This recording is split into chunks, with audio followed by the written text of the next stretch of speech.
Hey Josh, thank you for the introduction. And actually, I really regret that I cannot take part in the event on site, but due to my health issues, I had to stay in Poland. But anyway, I hope the presentation will be interesting for you. And Jink, thank you for the very exciting presentation. I hope mine would be not less exciting than yours. So if the audio visual team is ready, we can switch to my slides. Your slides are on the screen. You're good to go. Your slides are on the screen.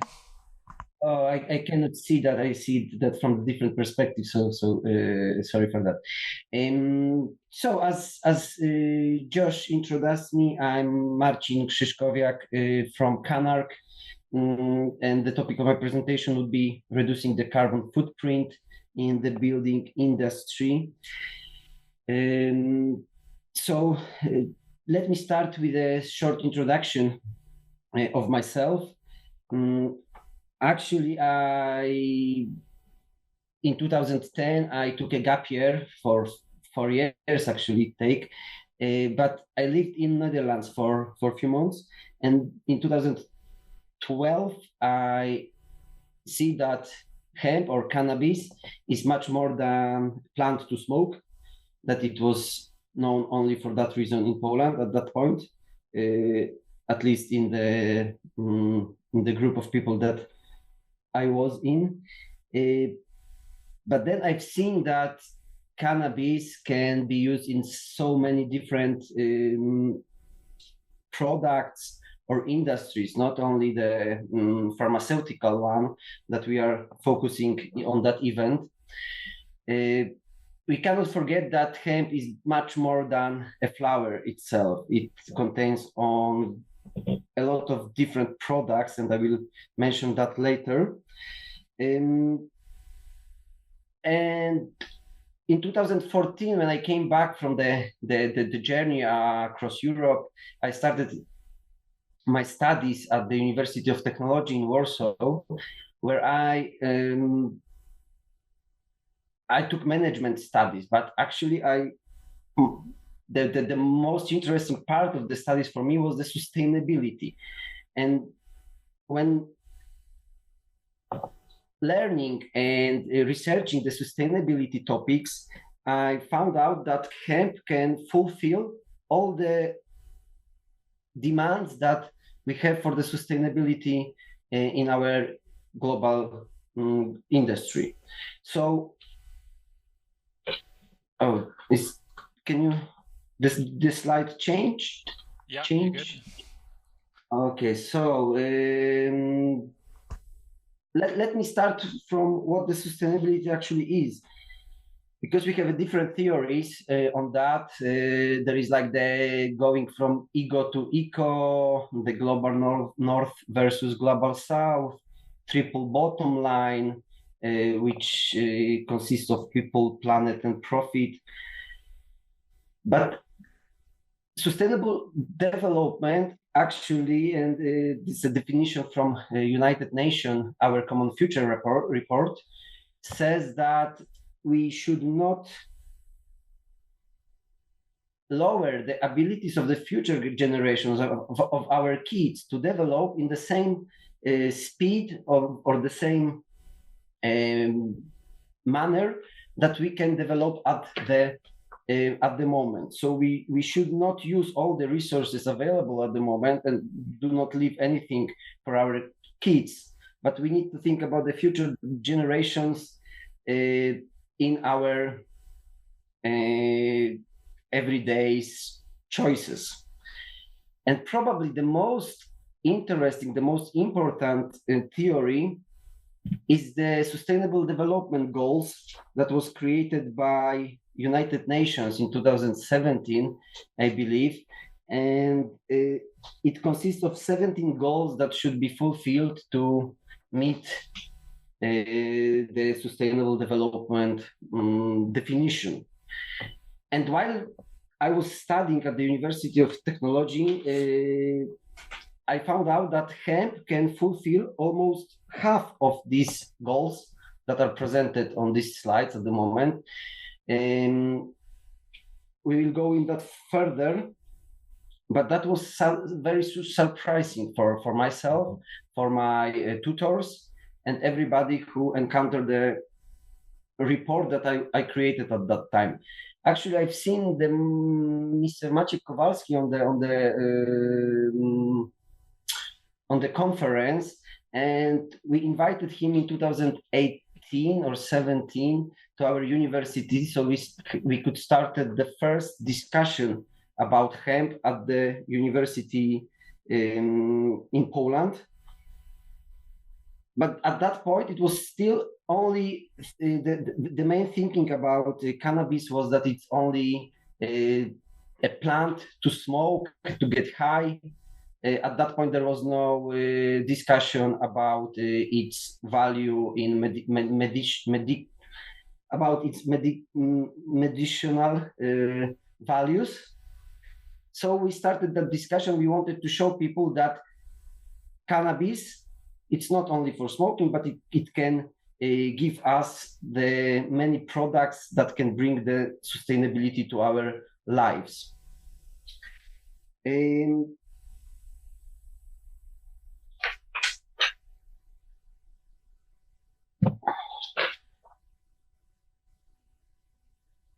But when we are talking about sustainability, we need to think about the carbon footprint, which is actually the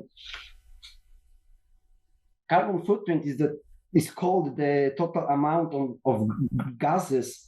Primarily, it's a carbon dioxide that are emitted directly or indirectly through our activities.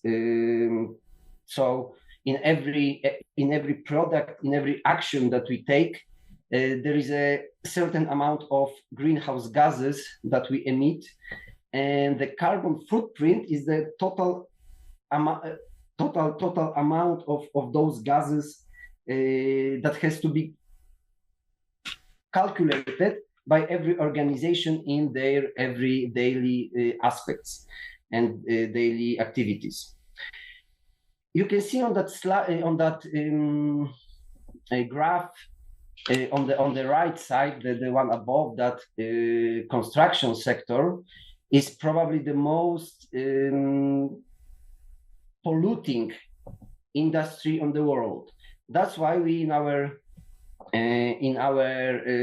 research and our activities, we focus on the construction sector as the most polluting of all of industries that we can even imagine. Especially the carbon emission for the building materials, while producing it, it's above the imagination even sometimes, because the cement or steel or ceramic production uses a lot of energy to be created.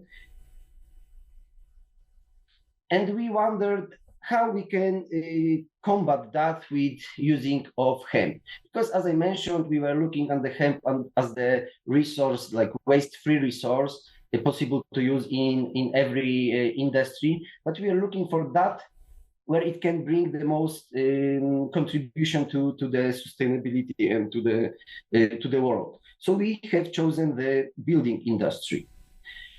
But I mentioned at the very beginning that we cannot forget about hemp. We should not only think about flowers itself, because we can use hemp as a waste-free product. Actually, we can use every part of it. So, as mentioned in all the presentation and even the last one, we can use flower in many pharmaceutical uses, but then also we can use seeds and a straw. Straw is consisted of fiber and sheaves. There are so many uses. Jack Herer in 70s mentioned about 25,000 of uses of hemp for different products. Possibly we cannot achieve so many, in my opinion.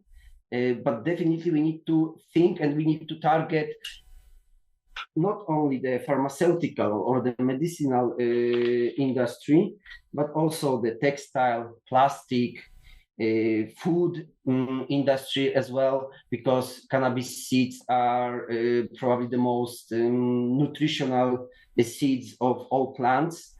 But also we have that environmental benefits of using hemp, such as carbon negative. We calculated that 1 hectare of hemp can consume from 15 to 25 tons of CO2 per year, which is much more than a forest or any other crops used in the world agricultural industry. Because of its huge mass gain, hemp can grow up to 4 meters in one season, which takes only 3 to 4 months. We can get 4 meters of straw, which is probably, after the bamboo, the second fastest growing plant on the world. And because of that, and also because of its roots, it's a great plant for phytoremediation. We run a project in Poland, like not me and my team, but there's an institute in Poznań in Poland that run a project for reclamation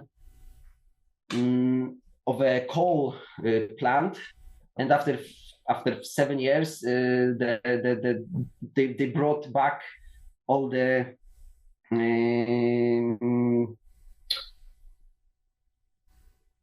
they brought back to that place the plants and the life, basically.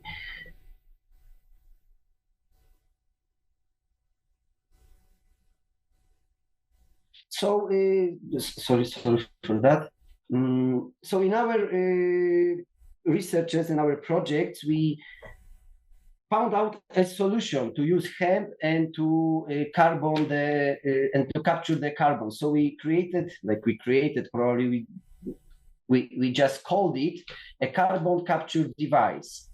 So it's basically the photosynthesis, but the whole world is looking for devices, technologies that can carbon capture from the industries all around the world. And we know the plant that is grown by humans for 10,000 years.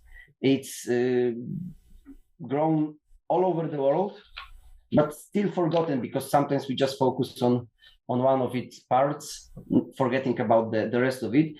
But the photosynthesis works as a carbon capture technology. It gets the carbon dioxide from the air. It builds its biomass from the carbon, and it leaves the oxygen back to. It brings the oxygen back to the air, healing our environment and our problem. We know the pollution in the air is the big problem at the moment. Sometimes we can argue about that because of the Etna on Sicily at the moment, or some other topics, but mostly the thing what is polluting the air the most is the industry. So using the hemp, we can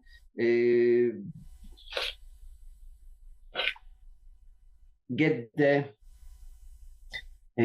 carbon dioxide back from the air and change it into very nice products, such as we are using in our company, our project called CannArch.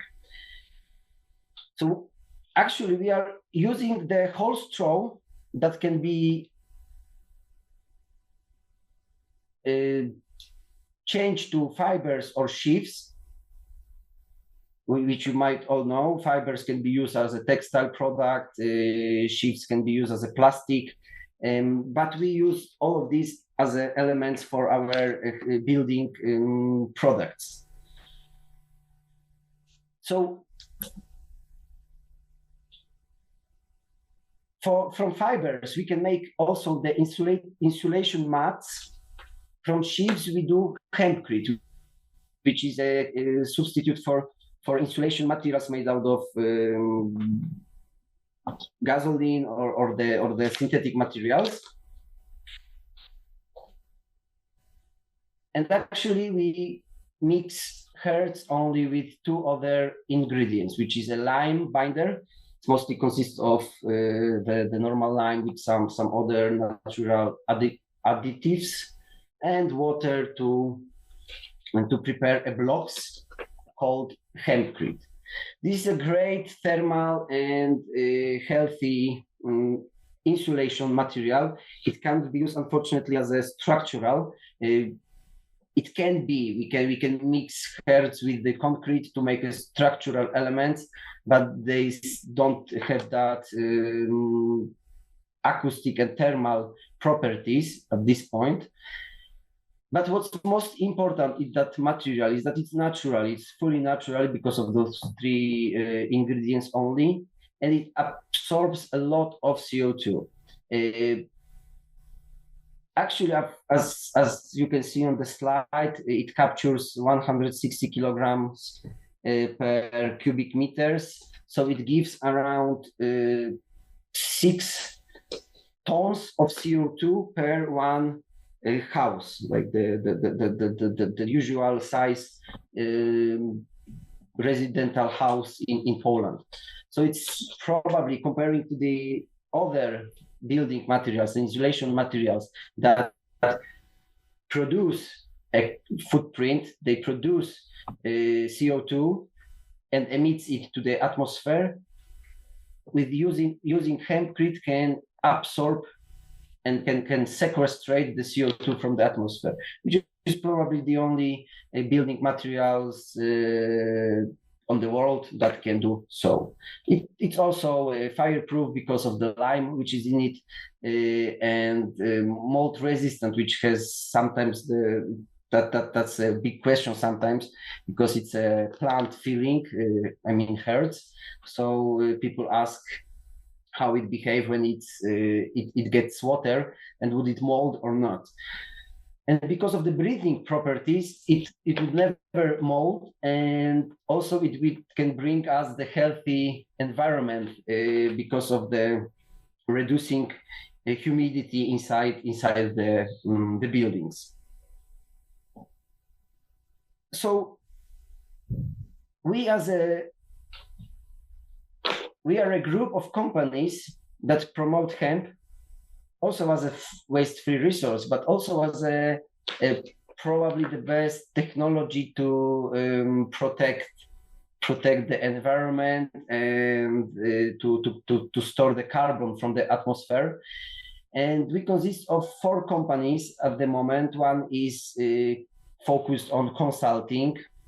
We work with raw materials from Polish farmers, but we also help companies to enter the market in Poland. So we do some strategy and marketing consulting. The other group, the other company in the group is called Hemptation, and under the hemptation.eu you can find our e-commerce platform for selected premium brands. These are mostly small companies from Poland that we believe in, and we trust the owners, and we help them to grow. So we created that platform, and we also have some shares in Bona. That's a food manufacturing company created by my father, actually, in 2099. In 2090.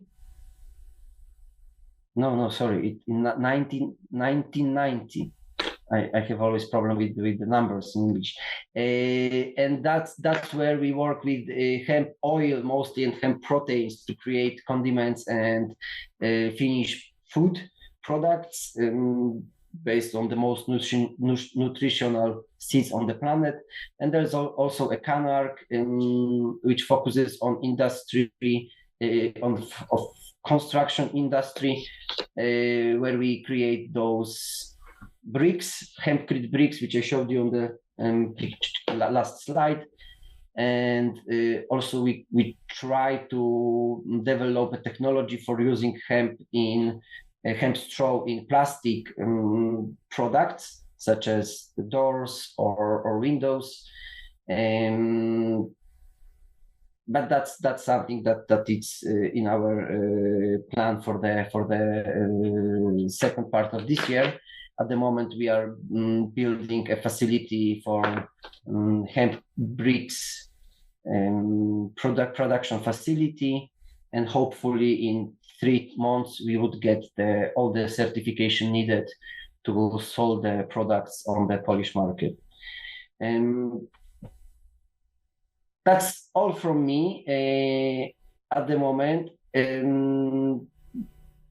That's what you can see on the picture is our research center, research building in Poland. Everybody says that you need to plaster it because otherwise it would crumble, it would be destroyed after 1 season. We did not plaster it for 4 years already. We are checking, we are researching how it changes. And so if anyone of you, if anybody would be ever in northeast of Poland, you are welcome to come by and see how the hempcrete looks in real conditions. So thank you very much. If you have any questions, I'm happy to answer. Yeah, we got a couple of questions here. Yeah, if I don't know if it's a couple of questions. Hi, Marcin, thanks for your presentation. I have a question about the development of hempcrete buildings in Poland, and probably have numbers of the acreages and tonnages of hempcrete and industrial hemp production in Poland, also in Europe. Can you give me some sort of trends or whatever is going on and happening next? Thank you for that question. It's growing really fast in Europe and in Poland as well, but the base where we are starting in Poland is still really low. I believe we don't have more than 100 hempcrete buildings in Poland yet. I know the companies, actually we also cooperate with Hemp from Belgium, and they create like they produce bricks for 1,000 of buildings for the market in Benelux, Germany, France, and UK. So comparing that to the Polish market, it's still Poland is still at the very low level. We need a few more years to develop. The problem basically is the price. The traditional building materials are still much cheaper.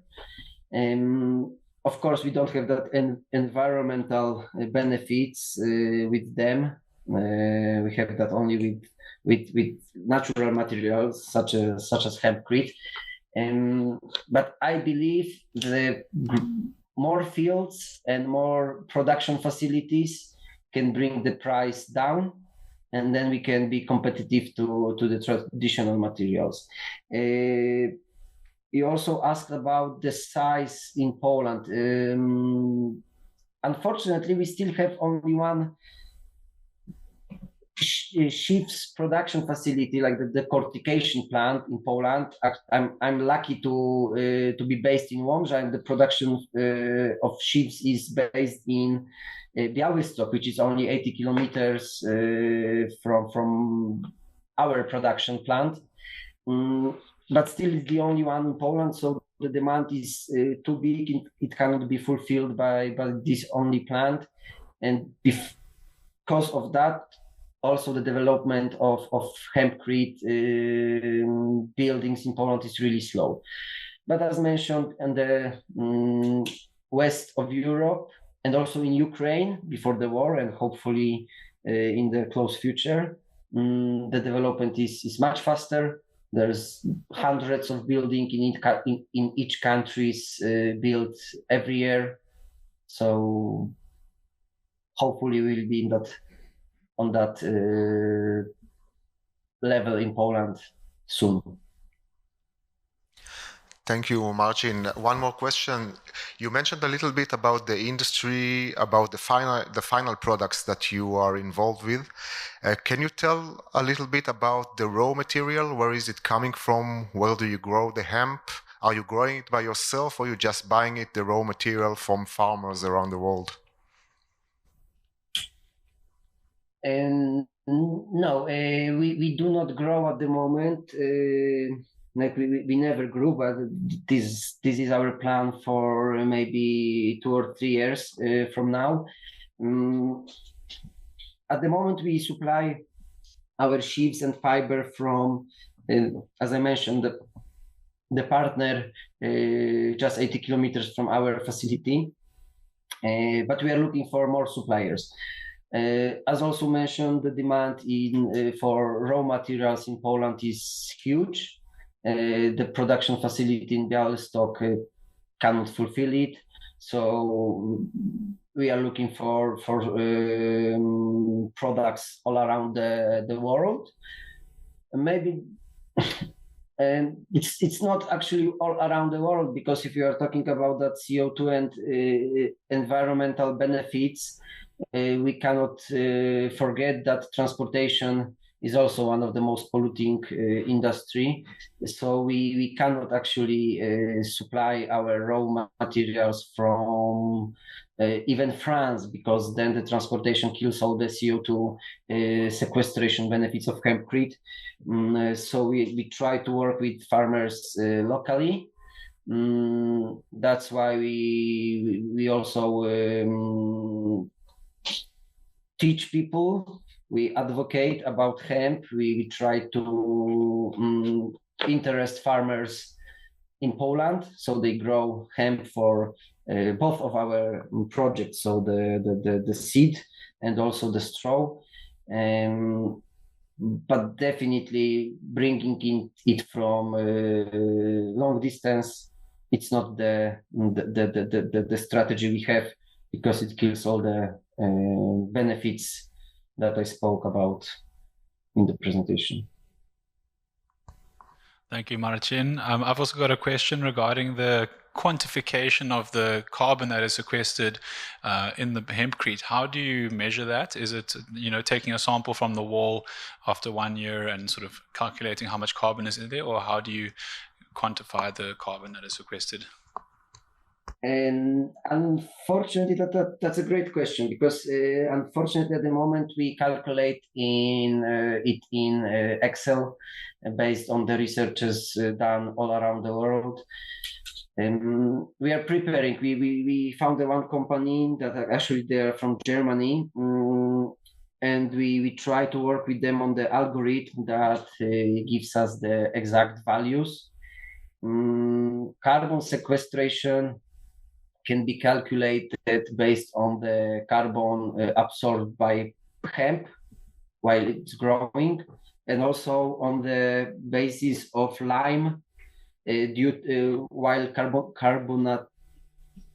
carbonatization. That's the good word. So when the lime gets the CO2 it from the air, it hardens, and there are some numbers that can be found online even, or in some documents, and we actually at the moment we only use them.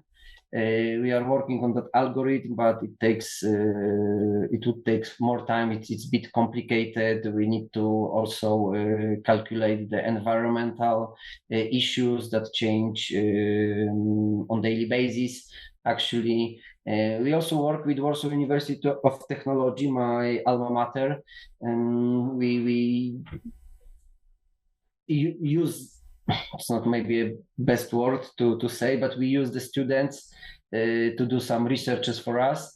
So hopefully with the students and that German company, we can prepare the better calculation in some time. But at the moment, it's mostly Excel and the researches done by some other companies globally.